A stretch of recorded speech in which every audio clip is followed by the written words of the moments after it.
Class 10th mathematics chapter number से ऐसे दो क्वेश्चन आज की वीडियो में मैं कर पाऊंगा जो कि बार बार हर साल एग्जाम में आते हैं। मोस्ट रिपीटेड क्वेश्चन है। हर एक बोर्ड में ये क्वेश्चन बार बार रिपीट होते हैं और बड़े नंबर में आते हैं। 6 नंबर में पूछा जाता है ये क्वेश्चन, बहुत ही ज़्यादा इम्पोर्टेंट है। ठीक है, और ये जो क्वेश्चन मैं ले रहा हूँ वो भी पेपर में ही पूछे गए हैं। ठीक है, और ये क्वेश्चन बार बार रिपीट होते हैं। तो क्वेश्चन क्या बोल रहे हैं, एक मीनार के पाद बिंदु से एक भवन के शिखर का उन्नयन कोण 30 डिग्री है और भवन के पाद बिंदु से मीनार के शिखर का उन्नयन कोण 60 डिग्री है।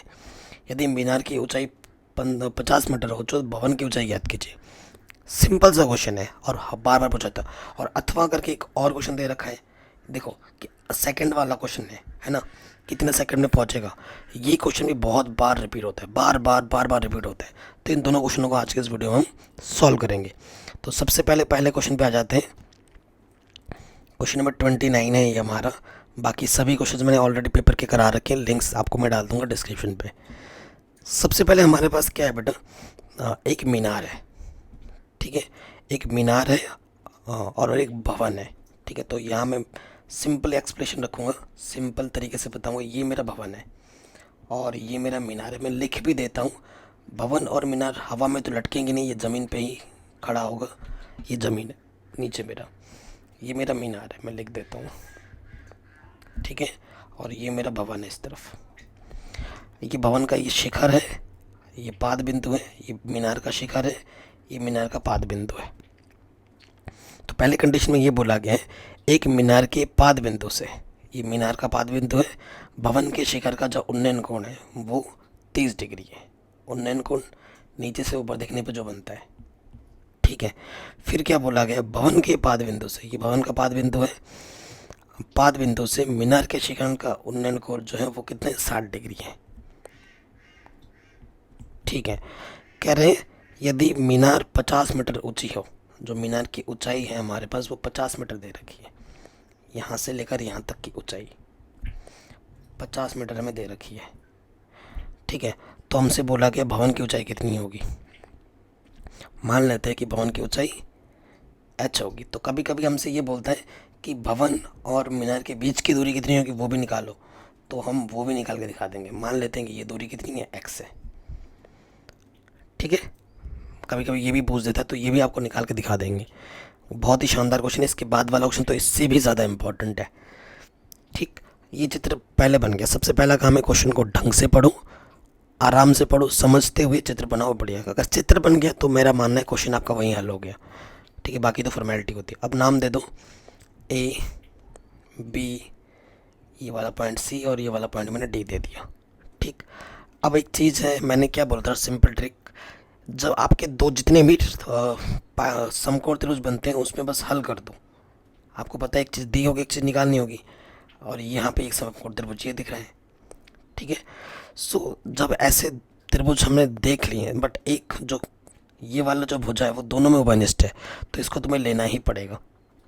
ये त्रिभुज, इसमें भी जब जाओगे ये भुजा मिलेगी और इसमें भी जब जाओगे तो ये वाली भुजा मिल रही है, तो उसको तुम्हें लेना ही पड़ेगा।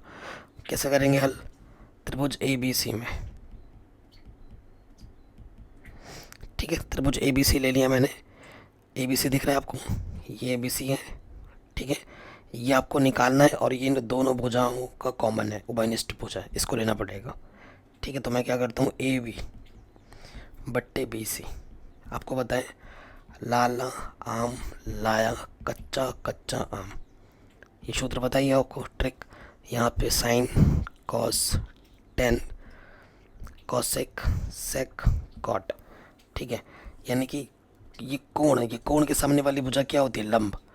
तो ये लंब और ये हमारा क्या है, आधार, क्योंकि यहाँ 90 अंश का कोण है, ये तो कर्ण हो जाएगा। तो लंब बट्टे आधार, लंब बट्टे आधार क्या होता है, टेन थीटा। तो ये चीज़ हो जाएगी टेन थीटा के बराबर। थीटा में क्या दे रखा है, 30 मान रखते हैं। ए बी हमने एच माना है, बी सी हमने एक्स माना है। टेन 30, थीटा हमारे पास 30 है इस कोण के लिए। टेन 30 का मान कितना होता है, 1/√3। तिरछे गुणा कर देंगे, एक्स एक कम एक्स, और यहाँ से आ जाएगा एच √3। ठीक है, पहला समीकरण। अब आ जाओ पुनः त्रिभुज दूसरे वाला लेना पड़ेगा समकोण त्रिभुज BCD में, ठीक है, ये पता है और ये हमें निकालना है, यानी कि DC या CD बट्टे BC। देखो कोण के सामने वाली भुजा क्या होती है, लंब, और ये हमारी क्या है, आधार। लंब बट्टे आधार होता है tan थीटा। थीटा हमारे पास कितना है अब की बार 60 डिग्री। तो DC हमारे पास 50 है, BC को हमने x माना है, और tan 60 का मान होता है √3। इसके बट्टे में कुछ नहीं तो एक ले लो, तो यहाँ से आ जाएगा 50, यहाँ से √3x, तिरछे गुणा कर दिया, √3 गुणे में इधर के क्या हो जाएगा बट्टे में। ये x का मान हमें मिल चुका है, ठीक है, ये हमें x का मान मिल चुका है। तो हालांकि पूछा नहीं गया तो, लेकिन कभी कभी कुछ पूछ देता है, तो कभी भी √ को नीचे नहीं छोड़ना चाहिए, ठीक है। तो उसके लिए क्या करना है, √3 से ऊपर नीचे गुणा कर देना है। ऊपर आ जाएगा 50, √3, नीचे आ जाएगा 3। इस तरीके से लिखना है। इतना मीटर होगा भवन और मीनार के बीच की दूरी, ठीक है। लेकिन आपसे इस क्वेश्चन में आपसे क्या पूछा गया है, इस क्वेश्चन में आपसे निकालना है h निकालना है, भवन की ऊंचाई निकालनी है। यहाँ x था, ठीक है। तो हमें x का मान मिल चुका है, हमें निकालना है h का मान। तो यहाँ लिख देंगे समीकरण 1 से नीचे वाले पेज में, ठीक है। तो x का मान कितना है आपके पास, 50 बट्टे में √3, और इधर है h √3 इधर गुणे में इधर के बट्टे में आ जाएगा। तो √3 गुणा √3 सिर्फ 3, तो यहीं छोड़ दो, 50 बट्टे 3 मीटर, ठीक है। भाग देना चाहो तो भाग दे सकते हो। तो भवन की जो ऊंचाई होगी वो 50 बट्टे 3 मीटर होगी, ये आपका आंसर आ जाएगा, ठीक, कोई दिक्कत नहीं। ये क्वेश्चन बहुत ज़्यादा पूछा जाता है एग्जाम में। अब इससे भी ज़्यादा इम्पोर्टेंट क्वेश्चन जो बार बार आता है, हर बार आता है, उसको पहले पढ़ लेते हैं। एक सीधा राजमार्ग एक मीनार के पाद तक जाता है। पाद मतलब वो वाला पाद नहीं जो पीछे से निकलता है, ठीक है बेटा। पाद का मतलब है पैर, नीचे पैर, जमीन। मीनार के शिखर पर खड़ा एक आदमी एक कार को 30 डिग्री के अवनमन कोण पर देखता है, जो कि मीनार के पाद की ओर एक समान चाल से जाता है। एक समान चाल से जा रहा है, अगर मतलब कार की स्पीड 20 है ना, तो वो हमेशा 20 ही रहेगी ना, तो कम ना ज़्यादा होगी। 8 सेकंड बाद कार का अवनमन कोण 60 डिग्री हो जाता है। इस बिंदु से मीनार के पाद तक पहुंचने में कार द्वारा लिया गया समय ज्ञात कीजिए।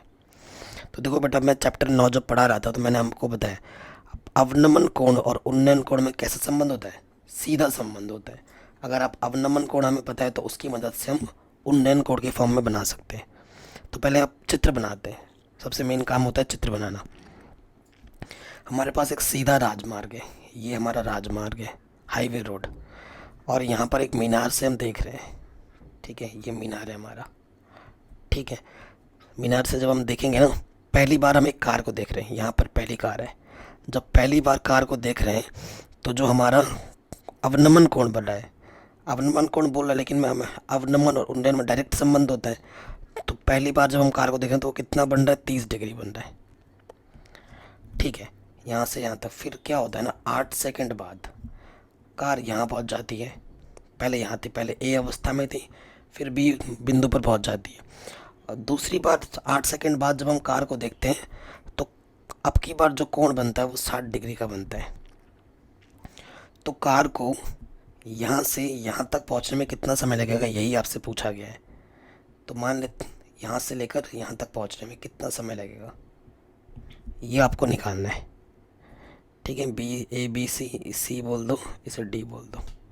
तो कार को B पॉइंट से C पॉइंट तक पहुंचने में कितना टाइम लगेगा वो आपको निकालना है, ठीक है। शानदार क्वेश्चन है।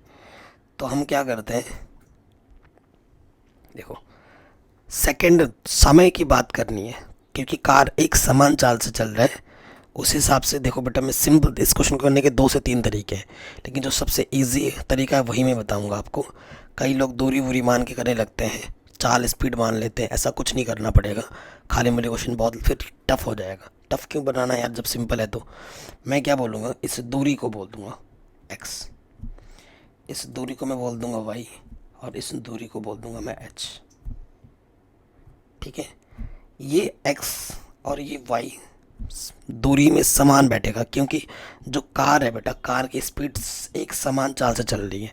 तो ये दूरी, ये नहीं कि इस 8 सेकंड में इतना ज़्यादा घेर देगा, इसमें ज़्यादा घेरेगा, नहीं, क्योंकि ये कार की जो स्पीड है वो नियत है, एक समान चाल से चल रहा है। इसी वजह से ये क्वेश्चन इतना आसान हो पाया है। अब मैं पहले ही बोल चुका हूँ कि जब भी आपके दो समकोण त्रिभुज बने वहाँ पर बस नियम कानून लगा दो, यहाँ पे बस एक संबंध मिलेगा जो कि हमें चाहिए। देखो, ये आपको दोनों त्रिभुजों में मिलेगा। जब ये वाला त्रिभुज लोगे तो भी आपको ये मिलेगा, और जब ये वाला त्रिभुज लोगे तो भी आपको ये मिलेगा। तो ये लेना ही है आपको। ठीक है, तो हम लेंगे त्रिभुज DCB में ये CD और ये बट्टे, ये निकालना है हमें BC। जो निकालना है उसको तो रखना ही है। देखो, कोण के सामने वाली भुजा लंब, लंब बट्टे आधार tan थीटा। थीटा हमारे पास कितना है बच्चों, 60। आप कहोगे हर बार tan थीटा ही आता, ज़रूरी नहीं है, ये तो चित्र के आधार पर बन रहा है। ठीक है, कई बच्चे सिर्फ tan थीटा, हर क्वेश्चन में tan थीटा लिखते हैं, ये भी गलत है। ठीक है, क्वेश्चन को देखो, इसी का भी फ़ायदा उठा लेता है एग्जामिनर। तुम हर क्वेश्चन में tan थीटा लगाओगे, वो ऐसा क्वेश्चन देखेगा जिसमें साइन लगेगा, कॉस लगेगा, फिर गलत हो जाएगा ना। तो हमेशा देखना है। देखो, ये लंब है, ये आधार है, लंब बट्टे आधार tan थीटा हो, तो तभी मैंने लिखा है। ठीक, तो इसको हमने h माना है, इसको हमने y माना है, और tan 60 का मान होता है √3। ठीक है, इसके बट्टे में कुछ नहीं तो y लगा लो, और बट्टे में 1 लग जाएगा, गुणा करेंगे h बराबर √3y। ठीक है, पहला समीकरण, कोई दिक्कत नहीं है। अब आ जाओ दूसरे त्रिभुज में DCA में। ठीक है, DCA में, DCA दिख रहा है ना, DCA ये। तो यहाँ पे आ जाएंगे, जब लगाएंगे तो क्या हो जाएगा, ये हो जाएगा CD बट्टे AC। ये भी लंब बट्टे आधार यानी कि tan थीटा, और बड़े वाले में थीटा कितना है, 30 डिग्री है। आगे हल करेंगे तो इसका मान h है, और जो हमारा AC होगा वो किसके बराबर होगा, x + y के बराबर होगा। तो यहाँ आ जाएगा x + y, और tan 30 का मान होता है 1/√3, तिरछी गुणा कर देंगे √3h, और ये जाएगा x + y एकम x + y। ठीक हो गया, कोई दिक्कत नहीं है। अब हमारे पास h का मान पहले से ही मालूम है, तो यहाँ रख दो समीकरण 1 से। √3h का मान कितना, √3y, x + y, √3 गुणा √3 सिर्फ 3, प्लस के y इधर रखे क्या हो जाएगा, माइनस के y। ठीक है, तो y बराबर क्या हो जाएगा, x बट्टे 2। एक संबंध मिल गया, वही तो हमें चाहिए था, इसमें और इसमें एक संबंध मिल गया, काम हमारा आसान हो गया। अब आ जाऊँ नेक्स्ट पार्ट में। अतः समय, क्योंकि नियत चाल से चल रहा है, तो अगर यहाँ से यहाँ तक देखो हमें समय निकालना है, y का समय निकालना है। ठीक है ना, ये y समय हमें निकालना है। अतः समय में तो y बराबर क्या है, x बट्टे 2। x का मान कितना है हमारे पास, 8 सेकेंड, तो आंसर आ जाएगा 4 सेकेंड। कार को यहाँ से यहाँ तक पहुँचने में कितना टाइम लगा है, 4 सेकेंड लगा है। ये हमारा आंसर आ जाएगा। मोस्ट इम्पॉर्टेंट क्वेश्चन था, हर बार एग्जाम में आते हैं इन दोनों क्वेश्चनों में से एक क्वेश्चन।